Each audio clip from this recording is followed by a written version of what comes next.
तो वेलकम दोस्तों, स्वागत है तमारू मारी यूट्यूब चैनल में।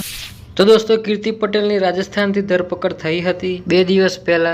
कीर्ति पटेल ઉપર અલગ અલગ 3 કેસ થયેલા છે। એક તો મુગી કુંડમાં સાધુ સંતો સાથે સ્નાન કરવા બાબત, બીજું મહિલા પોલીસ ઓફિસર સાથે ગેરવર્તન અને તેમના કામકાજમાં અટકાવટ, અને कीर्ति પટેલ ઉપર એક ખંડણીનો પણ કેસ થયેલ છે। જ્યારે कीर्ति પટેલને જૂનાગઢ જિલ્લા હાઈકોર્ટમાં લઈ જવામાં આવી હતી ત્યારે તે રડવા લાગી હતી અને મીડિયાને અપીલ કરવા લાગી હતી। તો જુઓ તે વિડીયો।